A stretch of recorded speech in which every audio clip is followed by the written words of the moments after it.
Brother good morning. Shanti good morning sister. Om Shanti. குஷியா இருக்கீங்களா? Double குஷியா இருக்கேன் சிஸ்டர். ஏன்னு சொல்லுங்க பார்க்கலாம். வாணி இன்னைக்கு. ஆமா, இன்னைக்கு ஒரு powerful Vani sister. Super Vani. அப்பா சிவராத்திரி அன்னைக்கு வந்திருந்திருக்காரு. சூப்பர் அவ்யக்த வாணி. வரதான ஸ்லோகனும் அதை விட சூப்பரா இருந்துச்சு. அது சேவையின் பந்தனம், அன்பின் பந்தனம் அப்படின்னு 2 வார்த்தையே சொல்லியிருந்தாரு. கர்ம பந்தனத்துல இருந்து விடுபடுறதுக்கான வரதானம் சொல்லியிருந்தாரு. சூப்பர் வரதானம் அது. அப்புறம் ஸ்லோகனும் சூப்பரா சொல்லியிருந்தாரு சிஸ்டர். முழு அந்த எப்பயும் நீங்க சொல்லுவீங்க இல்லையா, ஸ்லோகம் எல்லாம் முழு முரளி அடங்கி இருக்கும் அப்படின்னு, அதே போல அடங்கி இருக்குது.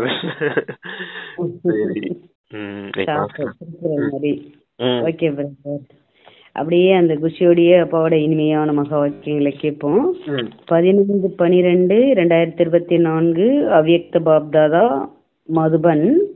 Revise date 28/2/2003.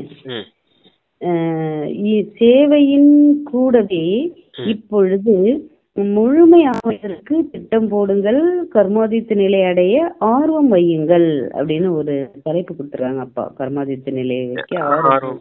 ஆமா, கர்மாதித்த நிலை அடையிறதுக்கு ஆர்வம் வைக்கணும்.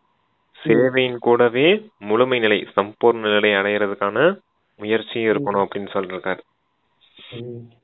இன்று சிவத்தந்தை தனது சாலிகிராம் குழந்தைகளோடு தனது மற்றும் குழந்தைகளின் அவதார நன்னாளை கொண்டாட வந்துள்ளார். இந்த அவதார தினம் எவ்வளவு அதிசயமானது! தந்தை குழந்தைகளுக்கும் குழந்தைகள் தந்தைக்கும் பன்மடங்கு வாழ்த்துக்களை வழங்கி கொண்டு இருக்கிறார்கள். நாலப்புறமும் குழந்தைகள் குஷியில் உள்ளனர். ஆஹா பாபா, ஆஹா நாம் ஆத்மாக்கள், ஆஹா ஆஹா என்னும் பாடல் பாடிய வண்ணம் உள்ளனர்.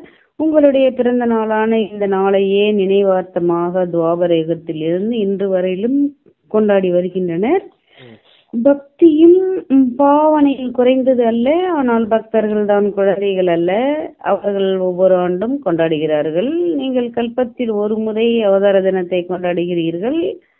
அவர்கள் ஒவ்வொரு ஆண்டும் விரதம் வைக்கின்றார்கள், விரதம் வைப்பார்கள், விரதம் எடுப்பார்கள். நீங்கள் ஒரே ஒரு முறை விரதம் மேற்கொள்கின்றீர்கள். உங்களை பார்த்தே அவர்களும் பின்பற்றுகிறார்கள். ஆனால் உங்களுக்கும் அவர்களுக்கும் மகிமையில் வேறுபாடு உள்ளது. அவர்களும் தூய்மைக்கான விரதம் எடுக்கிறார்கள், ஆனால் ஒவ்வொரு ஆண்டும் ஒரு நாளுக்காக விரதம் எடுக்கின்றார்கள். நீங்கள் பிறந்தவுடனேயே சங்கமயுக பிராமணராக பிறந்தவுடனேயே தூய்மைக்கான விரதம் எடுத்துள்ளீர்களா? எடுக்க வேண்டுமா? எடுத்து விட்டீர்களா? ஒரு முறை எடுத்தீர்களா? அவர்கள் ஒவ்வொரு வருடமும் எடுப்பார்கள். நீங்கள் அனைவரும் எடுத்தீர்களா அப்படின்னு சொல்லி அப்பா சொல்லியிருக்காரு.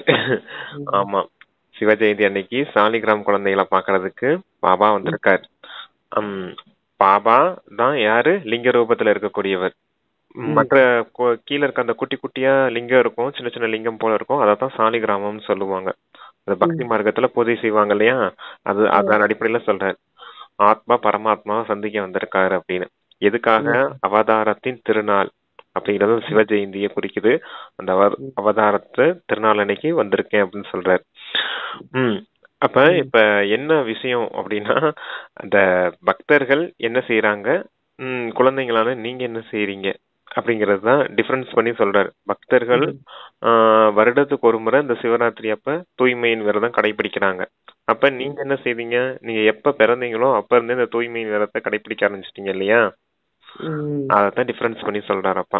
இங்க பக்தர்கள் உங்களுடைய நினைவார்த்தம் தான் அது. இந்த சிவஜெயந்தி சிவராத்திரின்னு கொண்டாடுறாங்க.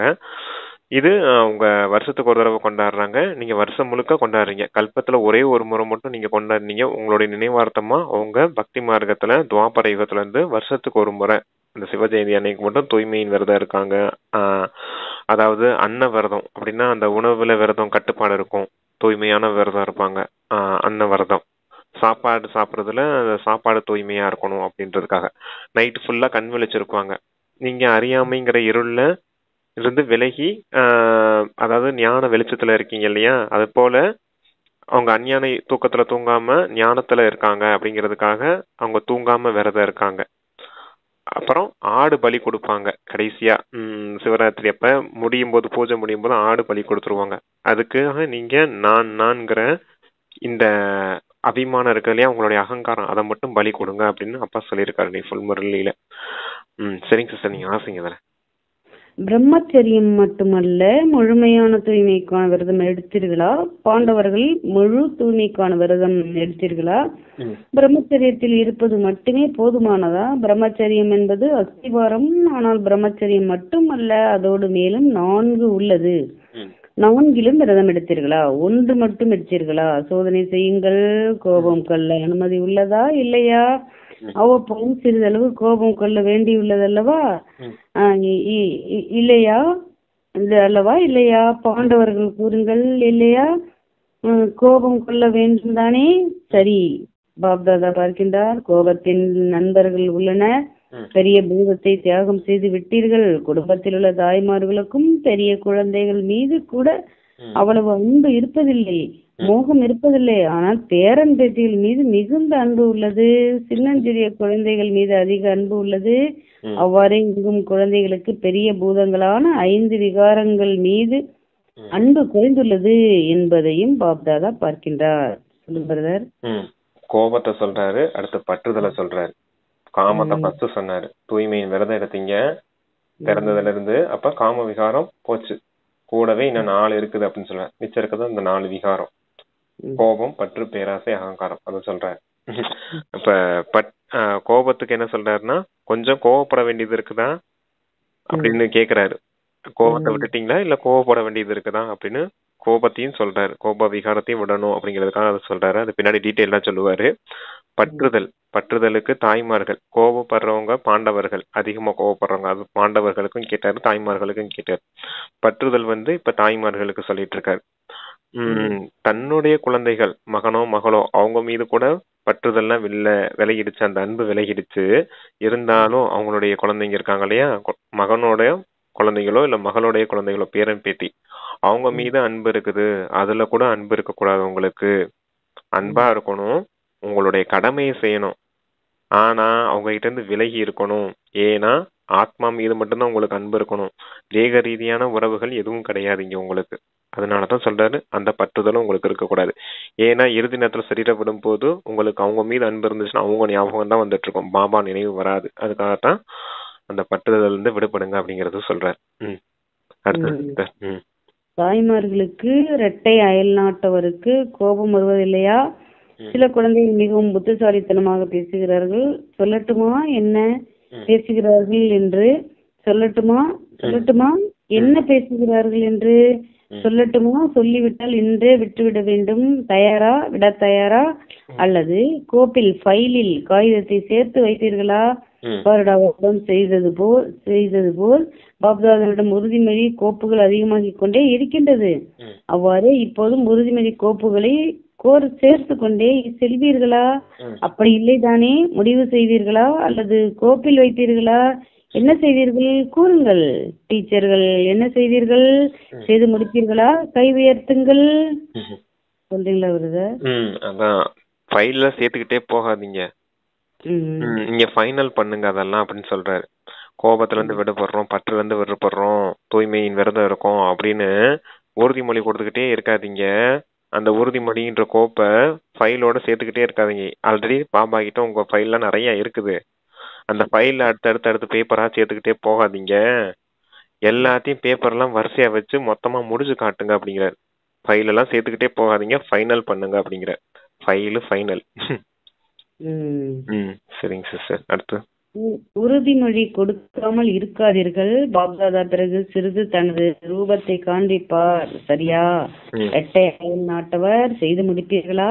செய்து முடிப்பதற்கு கை உயர்த்துங்கள். வீடியோ காட்சியில் எடுங்கள். சிறிய கை அல்ல, கையை உயரமாக உயர்த்துங்கள். அடுத்து தந்தை மற்றும் குழந்தைகளின் விஷயம் என்னவென்று கேட்டீர்களா?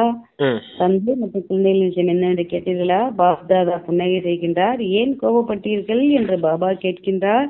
ஆனால் கூறுகிறார்கள், நான் கோபப்படவில்லை, என்னை கோபப்படுத்தினார்கள். நான் கோபம் கொள்ளவில்லை, என் கோபத்தை தூண்டினார்கள். இப்போது பாபா என்ன சொல்வது? பிறகு என்ன கூறுகின்றார்கள்? நீங்களே அங்கு இருந்தாலும் உங்களுக்கே கோபம் வரும். ம். இவ்வாறாக இனிமையாக பேசுகிறார்கள். பிறகு கூறுகின்றார்கள், பாபா நீங்கள் புள்ளி ரூபம் மாற்றி மானுடலில் வந்து பாருங்கள் என்று. இப்போது கூறுங்கள், இப்படிப்பட்ட இனிமையான குழந்தைகளுக்கு பாபா என்ன கூறுவார்? ம். பாபாவிற்கு இரக்கம்தான் வருகிறது. சரி, நல்லது, இப்போது மன்னிக்கின்றேன், இனி அவ்வாறு செய்யக்கூடாது என்று கூறுகின்றார். ஆனால் குழந்தைகள் மிக நல்ல நல்ல பதில் தருகிறார்கள். ம். தூய்மை என்பது இருங்க பிராமணர்கள் சிஸ்டர், சொல்லிடலாம் சிஸ்டர். கோபத்துக்கு கோபம் நான் படல பாபா, என் கோபத்தை தூண்டுனாங்க அப்படின்னு சொல்றாங்க. நான் கோவப்படல, ஆனா என் கோபத்தை தூண்டுறாங்க அப்படின்னு சொல்றாங்களாம். அப்புறம் இன்னும் பதில் சொல்றாங்களா? எப்படி சொல்றாங்கன்னா, பாபா நீங்க புள்ளி ரூபத்துல இருந்து விடுபட்டு நீங்க ஆத்ம, அதாவது மானுட ரூபத்துல வந்து பாருங்க, அவங்க செய்யறத பார்த்தா உங்களுக்கே கோபம் வந்துரும் அப்படின்னு சொல்றாங்களாம். சரியா? இப்ப அதனாலதான் எங்களால கோபத்தை விட முடியல. நல்ல நல்ல பதில் சொல்றாங்க. பாபாவுக்கும் அவங்கள பார்த்து இரக்கம் வருது. இப்ப மன்னிக்கிறேன், மறுபடியும் இந்த மாதிரி தவறு செய்யக்கூடாதுன்னு சொல்றாரு. பாபா கிட்ட அப்படி கொஸ்டின் கேட்டாங்களே, பாபா என்ன பதில் சொல்லுவார் தெரியுமா? அதுக்கு, நான் மானுட ரூபத்துல வந்தாலும் என்கிட்ட தான் டிராமா பாயிண்ட் இருக்கு இல்லையா? ஒவ்வொரு ஆத்மாக்களுக்குள்ளயும் அவங்கவுங்களுக்கான பாகம் இந்த டிராமா படி பதிவாய் இருக்குது. இந்த நேரத்துல இந்த செகண்ட்ல எதிரில இருக்க ஆத்மா கோவப்படணும், பேசணும்னு ஃபிக்ஸ் ஆயிடுக்குது. அது தெரியுமா தெரியாதா பாபாவுக்கு? அதன் அடிப்படையில வந்து கோவப்படுறாங்க. சரியா? கோவப்பட்டு போங்க, நீங்க அமைதியா இருந்தா முடிஞ்சு போச்சு இல்லையா கணக்கு வழக்கு? கூடவே உங்களுடைய கணக்கு தான். நீங்க யாரையும் எங்கேயோ பேசுறது, அவங்க இந்த ரூபத்துல வந்து உங்க கணக்கு வழக்கம் முடிக்கிறதுக்காக வந்திருக்காங்க. இந்த ஞானம்லாம் பாபாவுக்கு தெரியுமா தெரியாதா? தெரியும் தானே? அப்புறம் எப்படி பாபா பாபா கிட்ட சொல்றாங்க இல்லையா, நீங்க மானுட ரூபத்துல வந்து பார்த்தாதான் தெரியும் இந்த கோபத்தை வருது எவ்வளவு கஷ்டம்னு. அதுக்கு தான் அப்பா டிராமா பாயிண்ட் கொடுத்து கோபத்தை வெல்லுங்க அப்படின்னு சொல்றாரு. ஆனா குழந்தைங்க அதை மறந்துட்டு அந்த தேக உணர்வுக்கு வசமாயி கோவப்படுறாங்க. இந்த டிராமா பாயிண்ட யூஸ் பண்ணணும். அதுக்காக தான் இந்த கோபத்தை இந்த பாயிண்ட் சொல்றது நான். சரிங்க சிஸ்டர், அடுத்து வாங்க. தூய்மை என்பது பிராமணர்களாகிய உங்களுக்கு மிக பெரியதிலும் பெரிய அலங்காரம். எனவே உங்களுடைய படங்களுக்கு சித்திரங்கள் எவ்வளவு அலங்காரம் செய்கின்றனர். இது தூய்மையின் இனவார்த்தமான அலங்காரம். தூய்மை சம்பூர்ண தூய்மை, மேலோட்டமான தூய்மை அல்ல, சம்பூர்ண தூய்மை உங்கள் வாழ்வின் மிகப்பெரிய சொத்து. ராயல்டி தனித்தன்மை, பர்சனாலிட்டி ஆளுமை. எனவே ராயல்டி பர்சனாலிட்டி அதாவது தனித்தன்மை ஆளுமை. எனவே பக்தர்களும் ஒரு நாள் தூய்மைக்கான விரதம் கையாளுகிறார்கள். அது உங்களை பின்பற்றியே செய்கிறார்கள். இரண்டாவது, அன்ன ஆகாரத்திலும் விரதம் கையாளுகின்றார்கள். அதுவும் அவசியமாகிறது. ஏன் பிராமணர்களாகிய நீங்களும் அன்ன ஆகாரத்தில் உறுதியான விரதம் கடைபிடித்தீர்கள்? மதுரன் சொல்றீங்களா பிரதர்? தூய்மையின் விரதம், அடுத்து அன்ன விரதம். அதான் அவ்வளவுதானே சிஸ்டர்? அதான் நீங்க தூய்மையின் விரதம் எடுத்தீங்க, அதனால அவங்களும் தூய்மையா இருக்கிறதுக்கு முயற்சி செய்யறாங்க. தூய்மையின் விரதம் எடுக்கிறாங்க. அன்னைக்கு அன்ன ஆகாரம் எடுக்க மாட்டோம். மதுபனுக்கு வந்ததுக்கு அப்புறம் மதுபன்ல அந்த இது ஸ்பைல் எல்லாம் வாங்கி அதெல்லாம் ஃபார்ம் ஃபில்அப் பண்ணி சைன் எல்லாம் போட சொல்லுவாங்க. அத சொல்றாங்க பாபா. இங்க வந்து நீங்க உணவுக்கான விரதம் தூய்மையான உணவு தான் சாப்பிடுவோம் அப்படின்னு விரதம் எடுத்திருக்கீங்க இல்லையா? உங்க வாழ்க்கை என்னைக்கு ஜென்மம் எடுத்தீங்களோ அதுல இருந்து எடுத்திருக்கீங்க இல்லையா? அது போல அவங்களும் அன்ன விரதம் அந்த ஒரு நாள் மட்டும் எடுக்கிறாங்க அப்படின்ற. தூய்மையின் விரதம்ங்கிறது சம்பூர்ண தூய்மையின் விரதம். வெறும் பிரம்மச்சாரியத்தை மட்டும் தூய்மைன்னு சொல்ல முடியாது. எண்ணம், சொல், செயல் எல்லாத்துலயும் தூய்மை இருக்கணும். கூடவே அன்னம் போல் எண்ணம் தான் சொல்லுவாங்க. அப்ப அன்னத்துல தூய்மை இருந்தா தானே எண்ணத்துலயும் தூய்மையா இருக்க முடியும். அதுக்காக சொல்றாரு அன்ன தூய்மை இருக்கணும் அப்படின்னு. சரிங்க சார், வாசிங்க. மதுபன் செல்ல படிவம் நிரப்பும் போது உணவை பற்றியும் நிரப்புகின்றீர்கள். உணவில் தூய்மை உள்ளதா? நிரப்புகிறீர்கள் தானே? அன்ன ஆகாரத்தில் தூய்மையை உறுதியாக கடைபிடிக்கிறீர்களா? உறுதியா அல்லது அவ்வப்பொழுது அலட்சியமா? இரட்டை அயல் நாட்டவர்கள் இரட்டை உறுதியா அல்லது சில சமயம் தொய்வடைந்து பரவாயில்லை என்று சாப்பிடலாம் என்று சாப்பிட்டு விடுவீர்களா? சிறிது அலட்சியம் வந்து விடுகிறதா இல்லையா? உணவில் தூய்மை முழுமையாக உள்ளதா? எனவேதான் பக்தர்களும் உணவில் விரதம் கையாளுகின்றார்கள். மூன்றாவது, விரதம் கண்விழிப்பதில் இரவில் கண்விழிப்பதில் அதாவது இரவில் கண்விழிக்கின்றனர். பிராமணர்களாகிய நீங்களும் அறியாமை உறக்கத்தில் இருந்து விழிக்கும் விரதம் எடுக்கின்றீர்கள். இடையிடையே அறியாமை உறக்கம் வருவதில்லையே. பக்தர்கள் உங்களை பின்பற்றுகிறார்கள். நீங்கள் உறுதியாக இருப்பதாலே தான் பின்பற்றுகிறார்கள். எப்போதாவது அறியாமை, பலவீனம், சோம்பல், அலட்சியம் என்னும் உறக்கம் வருவதில்லையே. இடையிடையே கண்ணை கட்டுகிறதா? அமிர்த வேளையில் கூட சிலர் தூங்கி விழுகின்றார்கள். ஆனால் நமது நினைவார்த்தமாக பக்தர்கள் என்னவெல்லாம் காப்பி செய்கிறார்கள். என்னாலும் விரதத்தை கைவிடுவதில்லை. அந்த அளவிற்கு உறுதியாக இருக்கிறார்கள். இந்த நாளில் பக்தர்கள் அன்ன ஆகாரத்தில் விரதம் இருக்கிறார்கள். நீங்கள் என்ன செய்வீர்கள் என்று பிக்னிக் செய்வீர்களா? அவர்கள் விரதம் இருக்கிறார்கள். நீங்கள் பிக்னிக் செய்வீர்களா? கேக் வெட்டுவீர்களா? அன்னத்தின் தூய்மை இருக்காங்க, பக்தர்கள் இருக்காங்க, சரியா? உங்களுடைய நினைவார்த்தமா பக்தர்கள் இருக்காங்க. நீங்க இருப்பீங்களா இருக்க மாட்டீங்களா அப்படிங்கன்னு கேக்குறாரு. பக்தர்களே இருக்காங்க உங்களுக்காக, ஆனா பக்தர்களை பார்த்து நீங்க இருக்க மாட்டீங்களா அப்ப அப்படின்னு சொல்றாரு. அத டபுள் ஃபாரினர்ஸா சொல்றாங்க. தூய்மைன்னு விரதம் எடுத்திருக்கீங்க, தூய்மையான உணவு தான் சாப்பிடுவோம், இல்ல எப்பயாவது அசுத்தமான உணவுகளை சாப்பிட்டுருவீங்களா அப்படின்னு கேக்குறாரு. அப்ப பக்தர்களை பாருங்க, பக்தர்கள் உங்களுக்காக தூய்மையின் விரதம் வருஷத்துல ஒரு நாள் கரெக்டா இருக்காங்க. அப்ப நீங்க வாழ்க்கை முழுக்க இருந்தது அவங்க ஒரு நாள் கொண்டாடுறதுனாலும் அவங்க கரெக்டா ஃபாலோ பண்றாங்க இல்லையா? அப்போ அவங்களுக்கு உங்க மீது எவ்வளவு அன்பு இருக்குது. உங்க பிறந்த நாள் அன்னைக்கு அவங்க எப்படி கொண்டாடுறாங்க, ஆனா நீங்க பாபாவுக்காக இந்த தூய்மையின் விரதம் இருக்க மாட்டீங்களா அப்படின்னு சொல்றாரு. அந்த உணவுல தூய்மையின் விரதம் இருக்க மாட்டீங்களா அப்படின்னு கேக்குறாரு. அப்புறம் அடுத்து அந்த அஞ்ஞான உறக்கம். அவங்க தூங்காம விழிச்சிட்டு இருக்காங்க, நைட்டு ஃபுல்லா தூங்காம விழிச்சிருந்து பூஜை செய்துட்டு இருப்பாங்க. சிவனுக்கு சாலிகிராமத்துக்கு பூஜை செய்துட்டு இருப்பாங்க சிவன் கோயில்ல. அத சொல்றாரு அப்பா. இரவு பூரா ஏன் விழிச்சிருக்காங்க? நீங்களும் விழிப்புணர்வோடு இருந்தீங்க இல்லையா?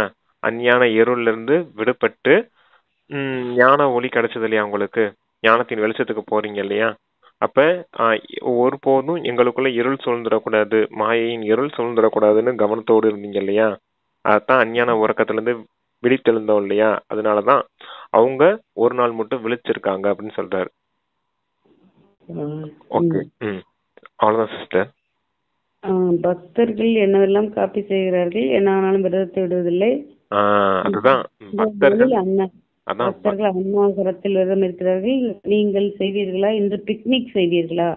அவர்கள் விரதம் இருக்கிறார்கள். நீங்கள் பிக்னிக் செய்வீர்களா? கேக் வெட்டுவீர்களா? பிக்னிக் செய்யலாம் என்னில் நீங்கள் பிறந்ததிலிருந்து, அதாவது பிராமணராக ஆனவுடனேயே விரதம் எடுத்தீர்கள். எனவே இன்று பிக்னிக் செய்யலாம். பாப்தாதா குழந்தைகளிடம் இப்போது என்ன விரும்புகின்றார் தெரியும் அல்லவா? மிக நல்ல சங்கல்பம் செய்கிறீர்கள். அதனை கேட்க கேட்க மனம் மகிழ்கின்றது. சங்கல்பம் வைக்கின்றீர்கள், ஆனால் பிறகு என்ன ஆகின்றது? எண்ணம் ஏன் பலவீனமாகின்றது? விரும்புகின்றீர்கள். பாபாவிடமும் அன்பு அதிகம் உள்ளது. பாப்தாதிடம் குழந்தைகளுக்கு அன்பு அதிகம் உள்ளது. அன்பு என்று கூறினாலே அனைவரும் கையை உயர்த்துகின்றார்கள். 100% என்ன 100%ஐ விட அதிகமாக அன்பு உள்ளது. தந்தையும் ஏற்றுக்கொள்கின்றார். அந்த எண்ணத்துல தூய்மை, அதாவது எண்ணம் வைக்கிறீங்க, எண்ணம் பலகீனமாயிடுது அப்படின்னு சொல்றாரு. எண்ணத்துல உறுதித்தன்மை இல்லாத காரணத்தினால எண்ணம் பலகீனமாயிடுது அப்படிங்கறதுக்கு சொல்றாரு. அடுத்து என்ன சொன்னாரு சிஸ்டர்? பிக்னிக் போறீங்க அப்படின்னு சொன்னார் இல்லையா? அவங்க விரதம் இருக்காங்க, நீங்க பிக்னிக் செய்யுங்க அப்படின்னு சொல்றாரு. ஏன் அப்படி சொல்றாரு அப்படின்னா, அவங்க ஒரு நாள் மட்டும் இருக்காங்க, அதனால விரதம் இருக்காங்க. நீங்க வாழ்நாள் முழுக்க விரதம் இருக்கீங்க, அப்ப உங்களுக்கு ஒரே கொண்டாட்டம் தானே அப்படிங்கறதுக்கு சொல்றாரு. நம்மளுடைய நினைவார்த்தம் தானே, அப்ப நீங்க இப்ப பிக்னிக் செய்யுங்க, கொண்டாடுங்க அப்படின்றதுக்காக சொல்றாரு. ஊர் சுத்தி வாங்க அப்படின்னு சொல்வார். ஊர் சுத்தி வர்றதுன்னா என்னது? நம்மளுடைய சுயதர்சன சக்கரம் இருக்கு இல்லையா, அதை சுத்தி வர்றதுதான் பிக்னிக் செய்யறது. அத சொல்றாரு. அப்புறம் அதான் சரி சிஸ்டர், அந்த பலகீனமான எண்ணம் இருக்குது உங்களுக்கு. எண்ணம் நல்ல சங்கல்பம் செய்றீங்க, உங்க எண்ணத்தை பார்த்து பாபா கூட குஷி அடைகிறாரு. இருந்தாலும் அந்த எண்ணம் திடமா இருக்கிறதுனால கொஞ்சம் கொஞ்சமா அந்த பலகீனமாயிடுது அப்படிங்கிறாரு. 100% அதிகமாக அன்பு உள்ளது, இதை விட அதிகமாக அன்பு உள்ளது. பாபா மீது குழந்தைங்களுக்கு அன்பு இருக்குது. அன்பெல்லாம் நிறைய தான் இருக்குது. அவர் சொன்னா நம்ம செய்யணும்னு முடிவெல்லாம் பண்ணி நல்லா தான் இருக்குது. ஆனா இந்த கொடுத்த வாக்கு உறுதியில மட்டும் அவங்களுக்கு பலகீனம் ஆயிடுது. ஏன்னா செய்ய முடியுது இல்ல அப்படிங்கிற 63 பிறவியின் சம்ஸ்காரம் அவங்கள தூண்டி விட்டுக்கிட்டே இருக்குது. அவங்களால நிறுத்த முடியல அப்படிங்கிறதுக்காக சொல்றாரு அப்பா. அன்பு இருக்குது, இருந்தாலும் உங்களுடைய சங்கல்பத்துல பலகீனம் இருக்குது அப்படிங்கிற. சரிங்க சிஸ்டர். அன்பில் அனைவரும் வெற்றியே. ஆனால் என்ன? ஆனால் என்பது இல்லையா? ஆனால் என்பது வருகிறதா இல்லையா? பாண்டவர்களுக்கு இடையிடையே ஆனால் என்பது வருகிறதா? இல்லை என்று கூறவில்லையே. இல்லை என்று கூறவில்லையே. அப்படியானால் ஆம் என்றுதானே பொருள். பாப்தாதா பெரும்பான்மையான குழந்தைகளிடம் பார்த்தார். உறுதி பலவீனம் அடைய ஒரு காரணம், ஒரே ஒரு வார்த்தை. சிந்தியுங்கள், அந்த ஒரு வார்த்தை என்ன? ஆசிரியர்கள் கூறுங்கள், அந்த ஒரு வார்த்தை என்ன? பாண்டவர்கள் கூறுங்கள், ஒரு வார்த்தை என்ன? நினைவு வந்து விட்டது. ஒரு வார்த்தை நான். நான் அபிமானத்திலும் வருகின்றது. பலவீனமாக்குவதும் நான் என்ற வார்த்தை தான். நான் சொன்னது, நான் செய்தது, நான் நினைப்பது, நான் புரிந்தது, நானே சரி, அதுவே நடக்க வேண்டும். நான் எனும் அகந்தை இது பூர்த்தி பெறாத பொழுது மனமுடைந்து போகிறது. எண்ணம் செய்ய இயலாது. சாரி பிரதர், என்னால் செய்ய இயலாது, மிக கடினம், என்னால் நடக்க முடியாது. இது உடல் உணர்வின் நான் மாற வேண்டும். நான் சுயமரியாதையையும் நினைவூட்டுகிறது. நான் தேகாபிமானத்தையும் கொண்டு வருகிறது. நான் மனதை சிதைக்கவும் செய்கிறது. நான் மனதை மகிழ்க்கவும் செய்யும். அபிமானத்தின் அடையாளம் என்ன தெரியுமா? சொல்றீங்களா? ஆமா சொல்றேன். அந்த எண்ணம் பலகீனமாகறதுக்கு காரணம் நான் இதை செஞ்சு காட்டுவேன் பாபா அப்படின்னு திடமான உறுதி வைக்கிறீங்க. இருந்தாலுமே உங்களுக்கு அந்த எண்ணம் பலகீனமாகறதுக்கு காரணம் என்ன அப்படின்னா இந்த நானுங்கிற அபிமானம் தான்.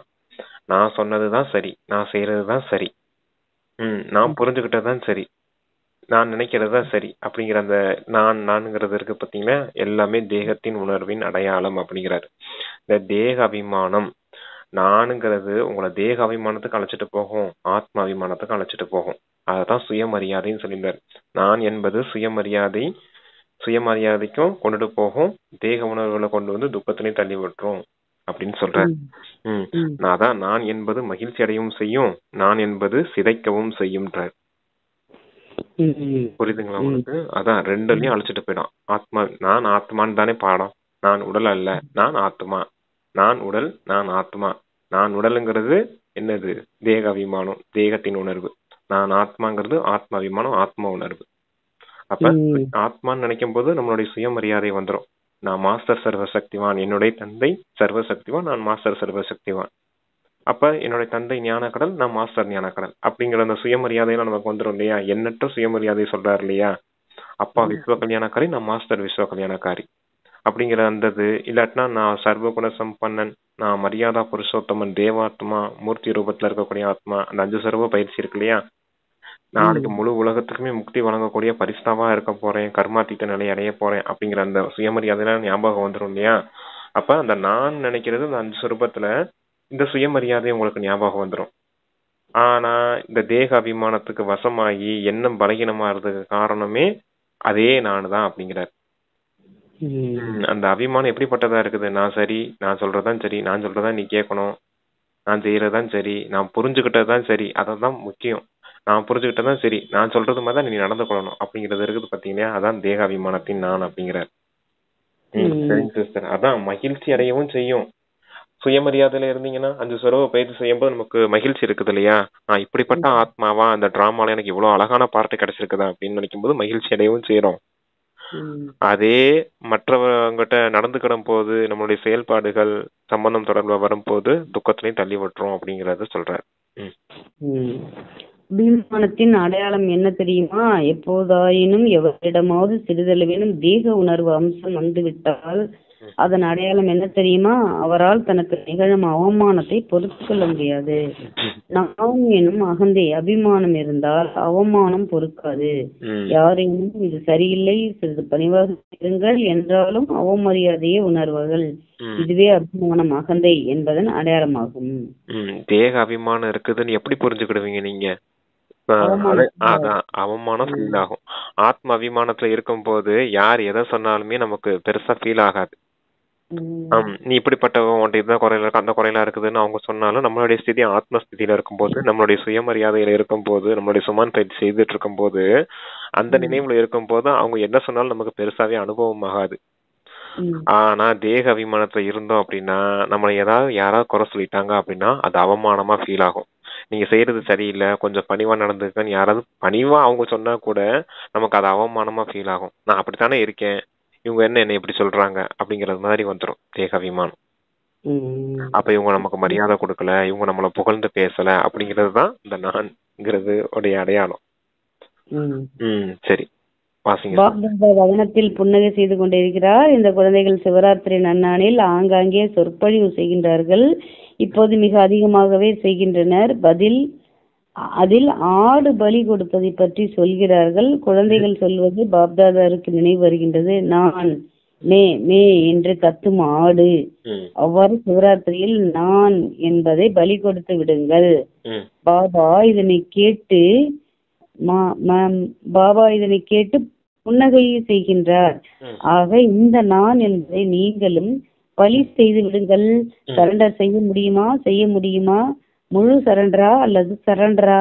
முழு சரண்டர். இன்று பாப்தாதா கொடியேற்றும் பொழுது அவ்வாறு உறுதி எடுக்கவில்லை.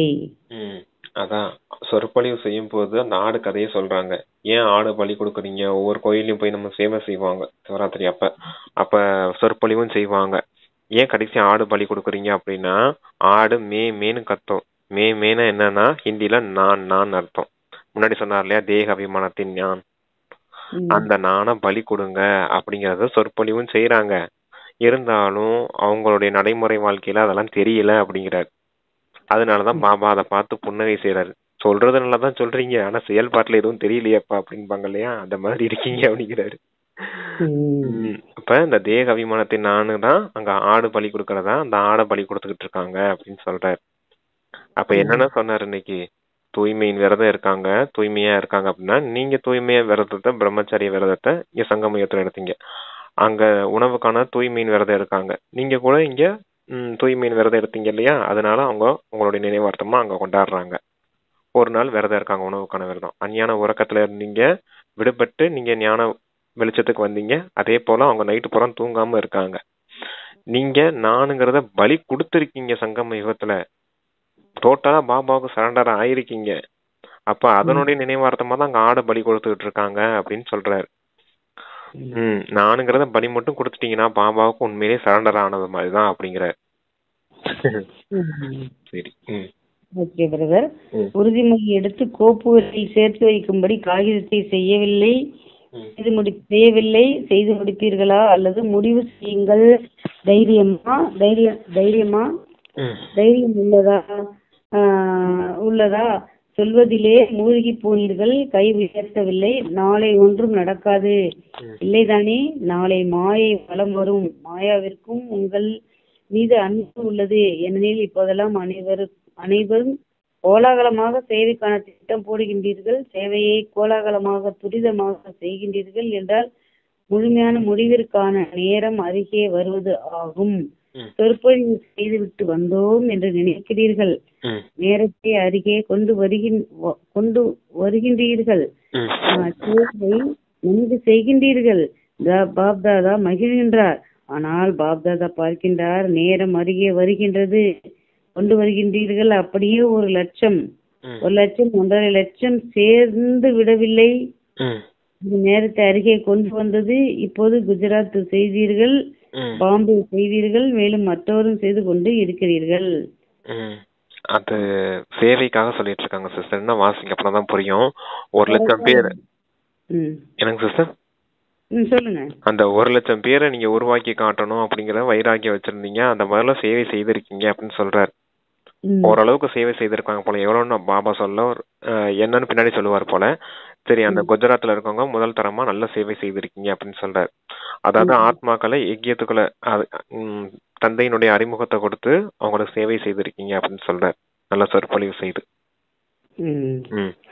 பரவாயில்லை, 50,000 சரிதான். 50,000 பேர் 1,00,000 50,000 சரிதான்றாரு. ஆமா, 1,00,000 பேர் அவங்க டார்கெட் வச்சிருப்பாங்க போல. 50,000 பேருக்கு சொல்லிருக்கோம் அப்படின்னு மாதிரி கணக்கு கொடுத்திருப்பாங்க போல. அது சொல்றாங்க. 50,000 சரிதான், ஆனால் செய்து தருகின்றீர்கள். செய்தியுடன் முழுமைக்கு தயாராக இருக்கிறீர்களா? தயாரா? விநாசத்தை அழைக்கின்றீர்களா? தயாரா? விநாசத்தை அழைக்கின்றீர்கள் என்றால் தயார்தானே? தாதி கேள்வி கேட்கிறார். வெகு விரைவில் பிரத்யட்சம் ஏற்படும் அளவிற்கு என்ன திட்டம் தீட்டலாம்? பிரத்யட்சம் இரண்டாவது விஷயம். அதற்கு முன்பு ஸ்தாபனை செய்பவர்கள் எவரடியா? திரைய விளக்கலாம். ஒருவர் காலையும் ஒருவர் தலையையும் அலங்கரித்துக் கொண்டிருக்கிறீர்களா? ம் தயாராகிறீர்களா? எப்போது தேதி சொல்லுங்கள். இதற்கு தேதி குறித்தது போல ம் இந்த மாதத்திற்குள் செய்தி தர வேண்டும். அவ்வாறே அனைவரும் எவரடியா? குறைந்தபட்சம் 10,000 தயாரா? ம் தயாரா? கை தட்டலாமா? கேட்பதற்காக அப்படியே ஆம் என்று சொல்லாதீர்கள்.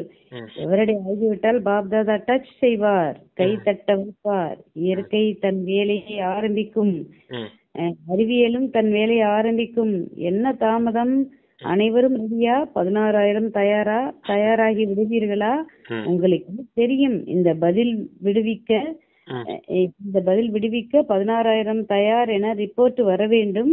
ம் முழு தூய்மையால் பரிபூர்ணம் அடைந்தீர்களா? பாப்தாதாவிற்கு கைத்தட்ட வைப்பதில் நேரம் அதிகமாகாது. ம் தேதி சொல்லுங்கள், நீங்கள் தேதி கொடுங்கள், ம் அனைவரிடமும் கேளுங்கள், பாருங்கள், ஆகியே தீர வேண்டும். ஆனால் சொன்னபடி ஒரு நான் எனும் சொல்லை முழுமையாக மாற்றினால்தான் ம் தந்தையிடம் செல்வீர்கள். ம் இல்லையேல் பின்னால்தான் வர நேரிடும். ம் சொல்லுங்க. பிரத்யட்சமாகிறது பெரிய விஷயம் கிடையாது. அது முதல் விஷயம் கிடையாது. முதல்ல ஸ்தாபனைக்கு, அதாவது அங்க பாலனை செய்யறதுக்கு, ராஜ்யத்துல பாலனை செய்யறதுக்கு 16,000 பேர் வேணும் இல்லையா? அவங்க எவரடி ஆயிட்டீங்களா அப்படின்னு சொல்றாரு. நீங்க தயாராகணும். சம்பூர்ண தூய்மை அடைஞ்சு முழுமை நிலையை நீங்க அடையும் போதுதான் பிரத்யட்சம் ஏற்படும். முதல்ல இங்க 16,000 பேரே உருவாகலன்ற போது, அதாவது குவாலிட்டியான ஆத்மாக்கள் உருவாகலைன்னும் போது எப்படி பிரத்யட்சம் ஏற்படும்? ஃபர்ஸ்ட் இந்த பிரத்யட்சம் ஆகிறதுக்கான காரியம் செய்யுங்க. இந்த 16,000 பேரும் முதல்ல என்ன இருக்கணும்? நானுங்கிற அந்த தேக அபிமானத்துல இருந்து விடுபட்டு இருக்கணும் அப்படின்னு சொல்றாரு. அந்த நானை மட்டும் விட்டு காமிங்க, அப்படின்னா தான் அந்த 16,000 பேர் உருவாவாங்க. தந்தை எப்ப அந்த கேட்டை திறந்து போவாரோ, முக்தியின் வாசலை திறந்து போறாரோ, அப்ப நீங்க கூடவே போக முடியும். அதுக்கு முன்னாடி இந்த நானுங்கிற இந்த அபிமானத்தை விட்டுருந்தா தான் சம்பூர்ண நிலைஞ்சு போக முடியும். இல்லாட்டினா பின்னாடி கடைசியில வர வேண்டியது இருக்கும் அப்படின்னு சொல்றாரு. பிரத்யட்சம் ஆகிறதுனா எப்படி? அதாவது அந்த வாசலை திறக்க, அதாவது இந்த மேடையில இருக்காங்க தேவி தேவதைகள் பிரத்யட்சமாகறாங்க அப்படின்னா, டிராமால எல்லாரும் அலங்காரத்தோட இருக்கணும் அந்த சமயம், பிரத்யட்சமாகிற சமயம். அதாவது கல்யாண ஊர்வலம் மணமக்கள் ரெடி ஆயிட்டாங்கன்னா அதுக்கு உரியவங்க சொந்தக்காரங்க எல்லாம் கூடவே போவாங்க இல்லைங்களா? அது ஒண்ணு இருக்குது. இப்ப என்ன சொல்றாருன்னா, இப்ப மேடையில டிராமால இருக்காங்க அப்படின்னா அந்த சமயம் மொத்தமா எல்லாரும் அலங்கரிச்சவங்களா இருக்கணும். அலங்கரிக்கப்பட்டவங்களா இருந்தாதான் பாக்குறதுக்கு அழகா இருக்கும். இல்ல மேடையில பிரத்யட்சமாகும் போது ஒருத்தவங்க காது அப்பதான் அலங்காரம் பண்ணிட்டு இருக்காங்க, அப்பதான் சடை பண்ணிட்டு இருக்காங்க, முடி அலங்காரம் பண்ணிட்டு இருக்காங்க அப்படின்னா பாக்குறதுக்கு அழகா இருக்காது இல்லையா? அறகுறைய தயாராயிருப்போம்னு அர்த்தம். அப்படின்னா முழுமையா அலங்காரம் பண்ணி சூப்பரா உட்காந்துருக்க மாட்டோம் ஹீரோயின் போல. அந்த சமயம் தான் மேக்கப் பண்ணிட்டு இருந்தோம்னா என்ன அர்த்தம்? பிரத்யட்சமாகிற சமயம் அது பார்க்க நல்லா இருக்காது இல்லையா? அப்படிங்கிறதுக்காக சொல்றேன். அதுக்கு முன்னாடி நீங்க நல்லா தயாராயிரணும். எல்லா அலங்காரமும் இருக்குது, கடைசியில அந்த அபிமானம் மட்டும் இருக்குது அப்படின்னா பார்க்கறதுக்கு அழகா இருக்காது. ஒரு காதுல தோடு போட்டிருப்பீங்க, இன்னொரு காதுல தோடு போடலன்னா அதுவும் அழகா இருக்காது இல்லையா? உடம்பு ஃபுல்லா நல்லா மேக்கப் போட்டு நல்லா சாரி கட்டி நல்லா ட்ரெஸ் பண்ணி அழகா இருப்பாங்க. முடிய மட்டும் ஜட பண்ணாம இருந்தா பார்க்க அழகா இருக்காது இல்லையா? அப்ப எந்த குறையும் இருக்கக்கூடாது உங்களுக்கு, எல்லாமே பக்காவா ஃபில் ஆயிருக்கணும். அதான் சம்பூர்ண நிலை அடையணும் அப்படின்னு சொல்றாரு. அதுக்கு என்ன செய்யணும்? இந்த நானுங்கிற அபிமானத்தை விட்டுருங்க அப்படிங்கிறார். அகங்காரம் இருக்கக்கூடாது உங்களுக்கு அப்படின்னு. சரிங்க சிஸ்டர், வாசிங்க.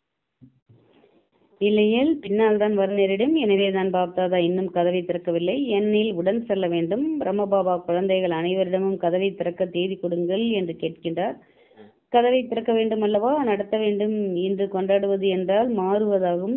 கேக் மட்டும் வெட்டினால் போதாது, நான் என்பதை அழிக்க வேண்டும். யோசித்துக் கொண்டிருக்கிறீர்களா? யோசித்து விட்டீர்களா? ஏனென்றால் அமிர்த வேளையில் பாப்தாதாவிடம் அனைவருடைய விதவிதமான எண்ணங்கள் வந்து சேர்கின்றது. கலந்து பேசி தேதி சொல்லுங்கள். தேதி குறிக்காமல் எந்த செயலும் நடைபெறாது. மகாரதிகள் முதலில் கூடி தேதி குறியுங்கள், பிறகு எல்லோரும் பின்பற்றுவார்கள். பின்பற்றுபவர்கள் தயாராக உள்ளனர். நீங்கள் தைரியம் வைத்தால் சக்தி கிடைத்துவிடும். இப்போது ஊக்கம் உற்சாகம் வைத்தீர்கள், எல்லாம் தயாராகிவிட்டது. அவ்வாறே முழுமை பெற திட்டம் போடுங்கள். கர்மாதித்தாகிய தீர்வோம் என என்ன மையுங்கள். சொல்றீங்களா பிரதர்? இதுல நீங்க இதுலதான் சிஸ்டர் வாசிக்கணும். சரி, அதெல்லாம் ஏற்கனவே சொன்னதுதான். என்ன ஆனாலும் சரி ஆகியே தீர்வோம் என என்ன மையுங்கள். என்ன ஆனாலும் சரி ஆகியே தீர்வோம், செய்தே தீர்வோம், நடந்தே ஆக வேண்டும். விஞ்ஞானிகளின் சப்தமும் விநாசம் செய்பவர்களின் சப்தமும் பாபாவின் காதுகளில் விழுகின்றது. அவர்களும் ஏன் நிறுத்துகிறீர்கள் என்று கேட்கிறார்கள். அட்வான்ஸ் பார்ட்டினரும் தேதி குறியுங்கள் என்று சொல்கிறார்கள். பிரம்ம பாபாவும் தேதி குறியுங்கள் என கூறுகின்றார். இது குறித்து மீட்டிங் வையுங்கள். பாப்தாதாவால் இவ்வளவு துக்கம் பார்க்க முடியவில்லை. முதலில் சக்திகள் பாண்டவர்கள் உங்களுக்கு தேவதா ரூபத்தில் இரக்கம் வர வேண்டும். எவ்வளவு கூக்குரல் போடுகிறார்கள். இந்த கூக்குரலின் ஒளி உங்கள் காதுகளில் கேட்க வேண்டும். காலத்தின் அரை கூவல் எனும் நிகழ்ச்சி செய்கிறீர்கள் அல்லவா? இப்போது பக்தர்களின் கூக்குரலை, துக்கப்படுபவர்களின் கூக்குரலை கேளுங்கள். சேவையில் முதல் நம்பர் நன்றாக செய்கிறீர்கள். பாப்தாதா அதற்கு சான்றிதழ் தருகின்றார். ஊக்கம் உற்சாகம் நன்றாக உள்ளது. குஜராத் நம்பர் 1 உள்ளார்கள். வாழ்த்துக்கள். இங்க கர்மாதீத்த நிலையை அடைந்தே ஆகணும் அப்படின்னு உறுதிமொழி எடுக்கணும் அப்படின்னு சொல்றாரு. தேதி குறிங்க அப்படின்னு சொல்றாரு. பாபாவும் தேதி குறிங்க அப்படின்னு சொல்றாரு. அட்வான்ஸ் பார்ட்டியும் சொல்றாங்க. அங்க பக்தர்களும் கேட்டுட்டு இருக்காங்களாம். இங்க எப்ப தேவி தேவதைகள் தயாராவாங்க, எங்களுக்கு எப்ப இரக்கம் காட்டி எங்களை முக்தி கலைச்சிட்டு போவாங்க அப்படின்னு காத்துட்டு இருக்காங்க. விஞ்ஞானிகளும் ரெடியா இருக்காங்களாம் முழு உலகத்தையும் விநாசம் செய்யறதுக்கு. நீங்க இந்த 16,000 பேர் தான் தயாராகாம இருக்கீங்க அப்படிங்கிறாரு. வாரிசு குவாலிட்டி தான் தயாராகாம இருக்கீங்க, நீங்க தயாராயிருங்க, அப்ப எல்லாமே சரியாயிடும். அதான் முன்னாடி சொல்லியிருந்தாரு, பாபாவுக்கு கை தட்டுறதுக்கு நேரம் ஆகாது, விநாசத்துக்கு இப்ப ஆர்டர் கொடுத்தா கூட விநாசம் நடந்துரும் அப்படிங்கறது சொல்ற.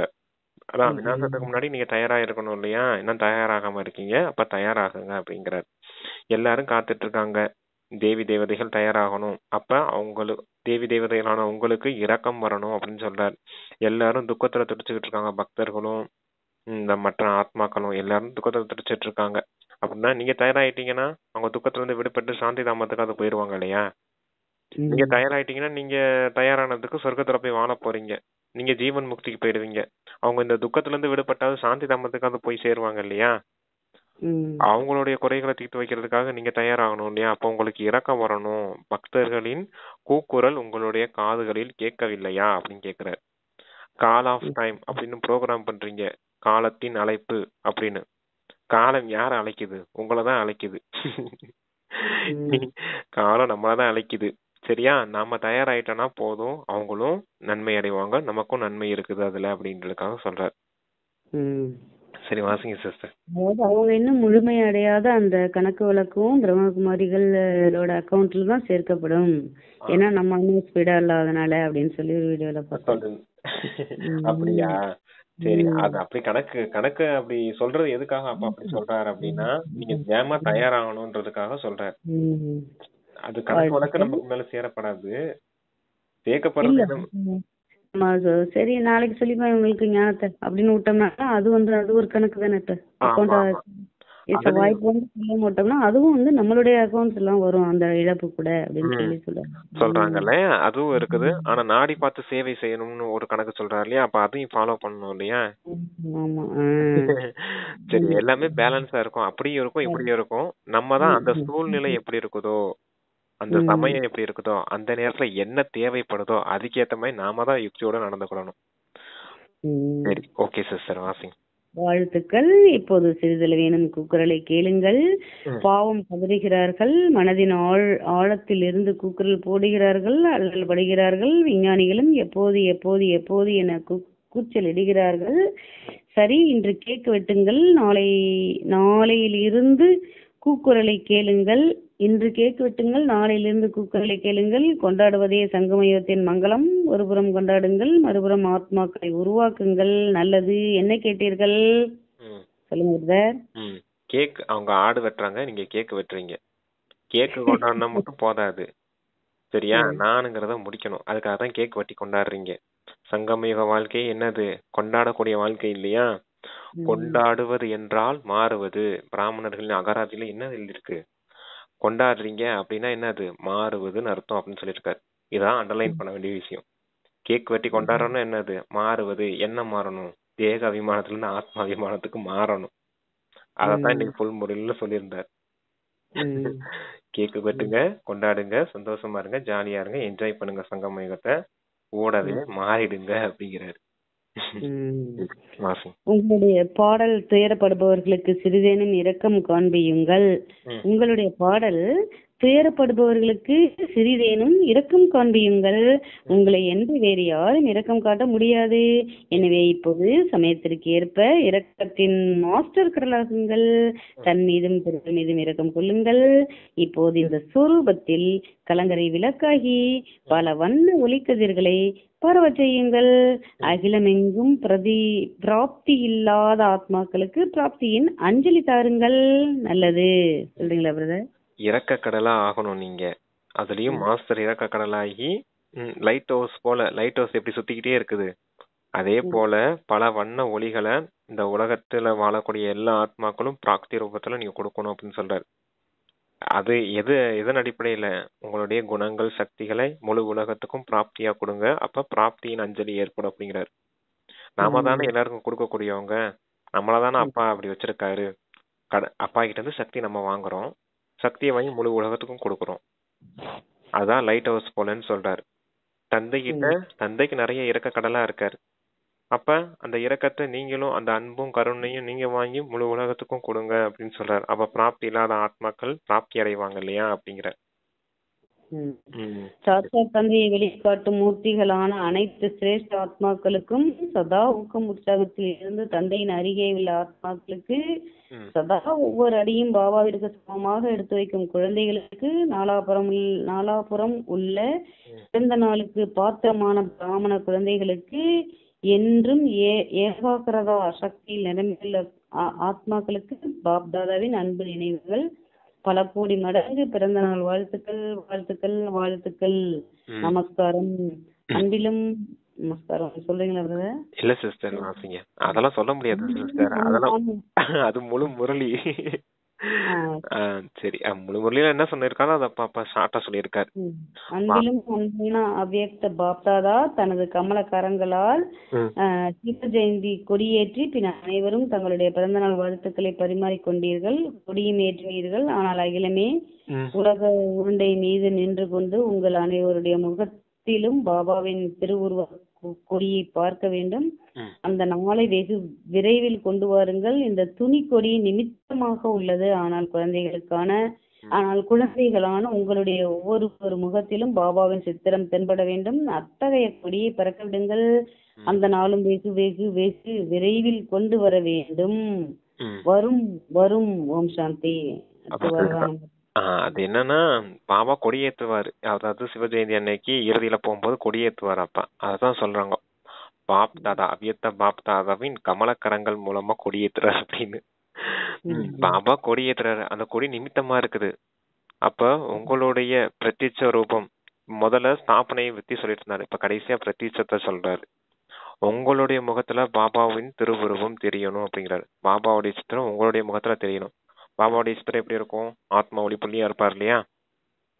அதே சித்திரம் உங்களுக்குன்னு தெரியணும் இல்லையா? நீங்களும் ஆத்மாவையோ மாறிட்டீங்கன்னா என்ன ஆயிடும்?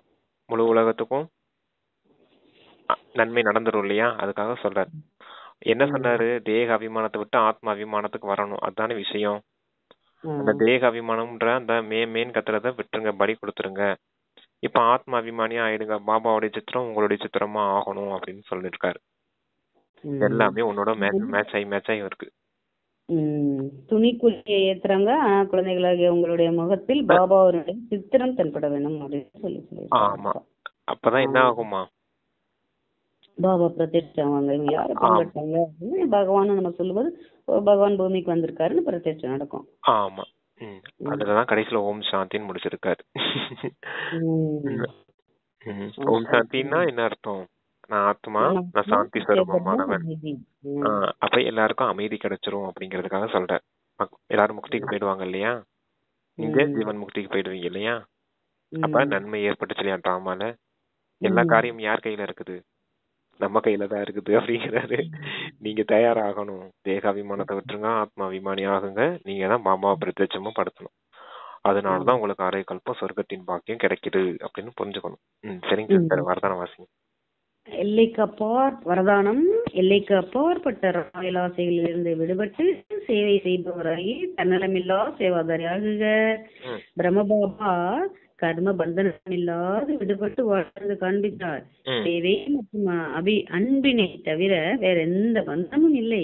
சேவையும் ஏற்படும் எல்லைக்கு உட்பட்ட ராயல் ஆசைகளும் கணக்கு வழக்கு எனும் கயிற்றில் கட்டிவிடும் உண்மையான சேவாதாரி இதிலிருந்தும் விடுபட்டிருப்பார்.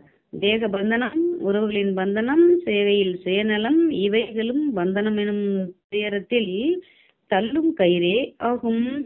இது போன்ற ராயலான கணக்கு வழக்கு எனும் பந்தன கயிற்றில் இருந்து விடுபட்டு தன்னலமில்லா சேவாதாரி ஆகுக. ஆமா, பிரம்மா பாபா என்ன செய்தாரு? கர்ம பந்தனத்திலிருந்து விடுபட்டு வாழ்ந்து காமிச்சாரு. அதே போல நீங்களும் வாழ்ந்து காட்டணும் அப்படிங்கிறார். கர்ம பந்தனமே உங்களுக்கு இருக்கக்கூடாது. ஆனா பிரம்ம பாபாவுக்கு 2 பந்தனம் இருந்துச்சு. என்ன பந்தனம் இருந்துச்சு? ஒன்னு அன்பின் பந்தனம், இன்னொன்னு சேவையின் பந்தனம். 2 பந்தனம் இருந்துச்சு.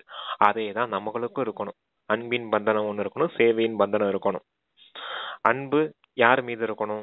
பரமாத்மா மீது. பரமாத்மா மீது மட்டும் அன்பு இருக்கணும். சரியா? அதான் அன்பின் பந்தனம்ன்ற கயிறு. சேவையின் பந்தனம், சேவை யாருக்கு செய்யறோம்? மற்ற ஆத்மாக்களுக்கு. அந்த பந்தனம் மட்டுமே பிரம்ம பாபாவுக்கு இருந்துச்சு. அதே போல நீங்களும் சேவையின் பந்தனமும் அன்பின் பந்தனத்தை வச்சுக்கிடணும். இப்ப சேவையில சொல்றாரு, எல்லைக்குட்பட்ட ராயல் ஆசை அப்படின்னு சேவையில இருக்குது. அப்ப சுயநலமற்ற சேவாதாரினா பேர், புகழ், மரியாதை இதுக்கு ஆசைப்படுறவங்க தான் ராயல் ஆசைன்னு சொல்லுவார் அப்பா. எனக்கு பேர் கிடைக்கணும், நான் ஒரு சேவை செய்தேன், எனக்கு பேர் கிடைக்கணும், நான் அந்த சேவை செய்ததுனால என்னை எல்லாரும் புகழ்ந்து பேசணும், எல்லாரும் என்னை புகழ்ந்து பேசும்போது எனக்கு ஒரு மரியாதை கிடைக்குது இல்லையா, அந்த மரியாதை எனக்கு வேணும் அப்படின்னு நினைக்கிறதுக்கு பேர் தான் ராயல் ஆசை. இது போன்ற ஆசை ராயல் மாயை. சூப்பரா சொன்னீங்க. ஏன்னா பேருக்கு ஆசைப்படுறது என்னது? பேராசை. எனக்கு புகழ் வேணும்னு நினைக்கிறது என்னது? பற்று. என்னை எல்லாரும் புகழ்ந்து பேசணும் அப்படின்னு நினைக்கிறது ஆத்மாவை புகழ்ந்து பேசுறது. தேகத்தை எல்லாரும் புகழ்ந்து பேசணும், இந்த பேரை சொல்லி எல்லாரும் என்னை பேசுறாங்க இல்லையா, ஆத்மாவான எனக்கு பேர் கிடையாது, ஆனா இந்த தேகத்துக்கு பேர் இருக்குது இல்லையா, கவின்னு தீபானு பேர் இருக்கு இல்லையா, அவங்கள புகழ்ந்து பேசணும் அப்படிங்கிறது தேகத்துடைய பேர். எனக்கு மரியாதை கொடுக்கணும், ஆத்மாவான எனக்கு மரியாதை கொடுக்க கூடாது, இந்த தேகத்துக்கு எல்லாரும் மரியாதை கொடுக்கணும்னு நினைக்கிறது. அது எல்லாமே தேகத்து சம்பந்தப்பட்டதாவே இருக்குது பாத்தீங்களா ஒரு சேவை செய்யும் போது. இதுதான் சூட்சம கணக்கு வழக்கு அப்படிங்கிறாரு. இந்த கணக்கு வழக்குல இருந்து விடுபட்டு இருக்கணும். பேர், புகழ், மரியாதை எல்லாத்துக்கும் சொந்தக்காரர் பாபா மட்டுமே. நான் வெறும் கருவிங்கிற உணர்வுல இருந்தீங்கன்னா இந்த சேவையின் பந்தனத்துல இருந்து விடுபட்டுருவீங்க. பிரம்மா பாபா அப்படித்தான் வாழ்ந்து காமிச்சாரு. நீங்களும் அதே போல வாழ்ந்து காட்டணும். அன்பின் பந்தனம் அடுத்து ஒண்ணு இருக்குது பாருங்க. தேகத்தின் மீது அன்பு, தேக உறவுகளின் மீது அன்பு செலுத்துனீங்கன்னா என்ன அன்பது? தேக அபிமானத்தின் அன்பு. புரிஞ்சுதா உங்களுக்கு? அப்ப உங்களுக்கு எப்படி இருக்கணும்? தேகத்தின் மீது அன்பு இருக்கக்கூடாது. நான் ஆத்மா அப்படிங்கிற உணர்வின் மீது அன்பு இருக்கணும். நான் ஆத்மாவா இருக்கேன் அப்படிங்கறதோட விஷயத்திலே விரும்பணும் அப்படின்னு சொல்லியிருந்தாலே ஆத்மா அபிமானி வீடியோல சொல்லியிருந்தாரு. சரிங்களா? அதுல தேகத்தின் மீது அன்பு இருக்கக்கூடாது, ஆத்மா மீது மட்டுமே இருக்கணும். ஆத்மா தான், தேகம் நான் அல்ல, அது வெறும் ஒரு கருவிதான் அப்படின்னு அதை புரிஞ்சுக்கணும். தேக உறவுகள் சுத்தி இருக்காங்க இல்லையா, அம்மா அப்பா குழந்தைகள் சுத்தி இருக்க உறவுகள்லாம் இருக்காங்க இல்லையா, அவங்க மீதெல்லாம் அன்பு செலுத்தக்கூடாது. அவங்களாம் டிராமா படி கணக்கு வழக்கம் முடிச்சுக்கிறதுக்காக டிராமா படி இங்க ஒரு பார்ட் பண்றதுக்காக நம்ம கூட சேர்ந்து வாழ்ந்துட்டு இருக்காங்க. தற்காலிக உறவு. ஆத்மாவான எனக்கு எப்பவுமே ஒரே உறவு தான், அழியாத உறவு, அவிநாசி உறவு, அது பரமாத்மா மட்டும்தான். அப்படிங்கிறப்ப இந்த தேக ரீதியான அன்பின் பந்தனம் இருக்கக்கூடாது உங்களுக்கு. இந்த அன்பு கயிற்றுல போய் மாட்டிக்கிறாதீங்க. சரியா? உங்களுக்கு ஆத்மாவானவங்களுக்கு பரமாத்மாங்கிற அன்பு கயிறு இருக்கு இல்லையா, அதுல போய் சேருங்க அப்படின்னு சொல்றாரு. அப்ப இந்த மாதிரி சூட்சம கணக்கு வழக்குகள் எல்லாம் இருக்குது, இதுல எல்லாம் போய் மாட்டிக்கிடாதீங்க அப்படின்னு சொல்றாரு. இவங்களதான் சுயநலமற்ற சேவாதாரின்னு சொல்ல முடியும். புரிஞ்சுதா உங்களுக்கு? ஆத்மான்னு உணர்ந்து பரமாத்மா நினைவுல சேவை செய்தீங்கன்னா தப்பிச்சிங்க. இல்ல தேகத்தை பார்த்து, தேக உறவுகளை பார்த்து அவங்களுக்கு சேவை செய்யணும் அப்படின்ற இதுல இருந்தீங்கன்னா பந்தனத்துக்குள்ள போய் மாட்டிக்கிடுவீங்க அப்படின்னு சொல்றாரு அப்பா. சேவையின் பந்தனம், அன்பின் பந்தனம், ரெண்டுக்கான டெஃபினேஷன் சூப்பரா சொல்லியிருக்காரு இந்த வரதானத்துல. நான் படிக்கும் போது கூட இவ்வளவு டீட்டெயிலா படிக்கல. நேத்து கூட இன்னைக்கு காலைல அமிர்த வேலை படிக்கும்போது நல்லா டச் ஆச்சு. இந்த வரதானத்துக்கு இவ்வளவு அர்த்தம் இருக்குது அதுக்குள்ள அப்படின்னு. சரிங்க சிஸ்டர், சூப்பர் வரதானம் அது. பந்தன கயிற்றிலிருந்து விடுபட்டு தன்னலமில்லா சேவாதாரி ஆகுங்கன்னு சொல்லியிருக்காங்க அப்பா.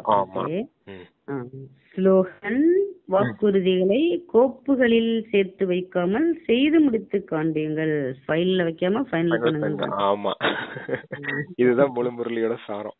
வாக்குறுதிகள் நிறைய கொடுக்காதீங்க. செய்து முடிச்சிடும் பாபா, கர்மாதித்த நிலையை அடைஞ்சிருவோம், செஞ்சிருவோம், முடிச்சிருவோம் அப்படின்னா சொல்லிக்கிட்டே இருக்காதீங்க. இதெல்லாம் எங்க சேருது அப்படின்னா உங்களுடைய ஃபைல்ல அந்த கோப்புகள் போல பேப்பர் ஆட் ஆகிக்கிட்டே இருக்குது அப்படிங்கிறாரு. பாபா கிட்ட அந்த ஃபைல் இருக்குது. ஃபைல்ல உங்களுடைய பேப்பர் நீங்க கொடுத்த வாக்குறுதிலாம் அப்பா ஃபைல்ல சேமிச்சுக்கிட்டே வந்திருக்காரு. நீ இன்னமும் வாக்குறுதி கொடுத்துட்டு இருந்தீங்கன்னா அந்த ஃபைல்ல இன்னொரு பேப்பர் ஆட் பண்ணிக்கிட்டே போறீங்கன்னு அர்த்தம். அப்ப ஃபைல சேர்த்துக்கிட்டே போகாதீங்க, ஃபைல்ல பேப்பரை சேர்த்துக்கிட்டே போகாதீங்க, ஃபைனல் பண்ணி காட்டுங்க அப்படின்ற. நீங்க எடுத்த உறுதிமொழியை முடிச்சு காட்டுங்க, நீங்க கொடுத்த வாக்குறுதியை முடிச்சு காட்டுங்க அப்படிங்கிற. நம்ம கொடுத்த வாக்குறுதிலாம் என்னது? சமானம் ஆவோம் பாபா, கர்மாதீத்த நிலையை அடைவோம் பாபா, முக்தி ஜீவன் முக்தியின் ஆஸ்தியை முழுமையா அடைவோம் பாபா, சம்பூர்ண சம்பன நிலை அடைவோம் பாபா, இப்பெல்லாம் கொடுத்துருக்கீங்க இல்லையா, அதெல்லாம் சேர்த்துக்கிட்டே போகாதீங்க, சீக்கிரம் முடிச்சு காட்டுங்க அப்படின்னு இருக்காரு. ஃபைனல். ஓகே பிரதர், ஸ்லோகம் வந்து இன்னைக்கு ரைமிங்கா இருக்கு நேத்து மாதிரியே. ஆமா. இன்னைக்கு நான் உங்ககிட்ட கேக்குறேன், முரளி எப்படி இருந்துச்சு? முரளியா? ஏன் கேட்ட வானில என்ன ஜாஸ்தியா இருந்துச்சு. ஆமா, எல்லாமே சூப்பர் தான். சிவராத்திரி எதுக்கு கொண்டாடுறோன்றது இதுலதான் தெரிஞ்சுக்கணும். ஆமா, கேக் வெட்டுறது, இந்த ஆடு வெட்டுறது, ராத்திரி அந்த கழிவு இருட்டுல வர்றது, ஆனா அவங்க அந்த ஸ்தூலமா ராத்திரியில போய் கொண்டாடுறது. இல்ல ராத்திரிங்கிறது அவங்க சொன்னதை வந்து அவங்க வந்து ஸ்தூலமா நம்ம ராத்திரின்னு புரிஞ்சுக்கிட்டு இப்படி கொண்டாடிட்டு இருந்தாங்க. தூய்மையின் விரதம், அந்த உணவு சாப்பிடுற பழக்கம், அது ஒண்ணு. நான் அர்த்தமா இந்தியில. அப்ப அந்த ஆடை வெட்டிவிட்டாங்க. நான்கிற அகந்தைய வெட்டுங்கன்னு சொன்னத அந்த வெட்டுங்கிற வேர்டை மட்டும் ஆடை வெட்டிட்டாங்க. மேன் கத்துற அந்த ஆட்டை போய் வெட்டிட்டாங்க. சரி, ஒரு மகா வாக்கியமா இருக்கு, அப்ப வெட்ட வேண்டியதுனே அப்படின்னு சொல்லிட்டு ஆடை வெட்டிட்டாங்க. ஆமா, அப்புறம் அது அந்த தூய்மையின் விரதம். எந்த அனிமல் மேமேன்னு கத்து இருந்தாலும் அந்த அனிமலை இப்ப வெட்டி இருப்பாங்க. மேமேன்னு கத்த வந்து ஆடு. சரி, அப்புறம் தூய்மையின் விரதம் இருந்திருக்கோம் இல்லையா, பிரம்மச்சாரி விரதம் இருந்திருக்கோம். அவங்களும் அது தூய்மையின் விரதம் அந்த சிவராத்திரி அன்னைக்கு இருக்காங்க. சாப்பாட்டுலயும் விரதம் இருக்கும், உணவுலயும் சாப்பாட்டுலயும் விரதம் இருக்கும். அவங்களும் அன்னைக்கு சாப்பாடு இல்லாம விரதம் இருக்காங்க. சாப்பிடாம விரதம் இருப்பாங்க சிலர் தூய்மையான விரதம்னு சைவம் மட்டும் சாப்பிடுவாங்க, வெங்காயம் போட்டு எதுவும் சேர்க்காமயே சாப்பிடுவாங்க அப்படின்னு சொல்றாருப்பா. எல்லாமே நம்மளுடைய விஷயங்கள் தான். சூப்பரா சொல்லியிருக்காரு. சரிங்க சிஸ்டர். வெளியில பாக்குறது எல்லாமே அந்த சங்கமயுகத்தினுடைய நினைவார்த்தம் தான் இருக்கு. அப்பா யோசி சொல்லியிருக்காரு நமக்காக. ஆமா, இன்று மாதத்தின் 3வது ஞாயிறு அகில உலக தியான தினம். பிராமணர்கள் அனைவரும் குழுமி இருந்து மாலை 6:30 மணி முதல் 7:30 மணி வரை விசேஷமாக மூலவதனம், அதாவது பரந்தாமத்தை அடைந்து ஆழ்ந்த அமைதியை அனுபவம் செய்யுங்கள். மனம் புத்தியை ஒருமுக நிலை பெற செய்து ஜுவாலை ரூபத்தில் நிலைத்து சம்பன்னம் சம்பூர்ணம் நிலையினை அனுபவம் செய்யுங்கள் அப்படின்னு 3வது ஞாயிற்றுக்கிழமைக்காக குறிப்பு கொடுத்திருக்காங்க. கடைசி பாயிண்ட் மட்டும் வாசிங்க. புத்தி ஒருமுகமாக நிலை பெற செய்து ஜுவாலை ரூபத்தில் நிலைத்து சம்பன்னம் சம்பூர்ணம் நிலையினை அனுபவம் செய்யுங்கள். ஆமா, சம்பூர்ண சம்பன்ன நிலையை அனுபவம் செய்யுங்க. அது ஜுவாலா ரூபமா இருக்கணும். யோகா சும்மா போனோம் பார்த்தோன்னு இருக்க இல்லாம நல்ல ஜுவாலா ரூபமா இருக்கணும் அப்படிங்கிற. முழு பாவ கர்மங்களும் அழிஞ்ச நிலை, எந்த ஒரு அழுக்கும் இல்லாத நிலை. அப்படி சொல்றாங்க. சரிங்க சிஸ்டர், சூப்பர். அதுவும் நைட் எல்லாரும் அனுபவம் செய்யணும் எல்லாரும். Okay sister, thank you. பாபாவுக்கு நன்றி. Thank you brother. ஓம் சாந்தி. ஓம் சாந்தி. நன்றி பாபா.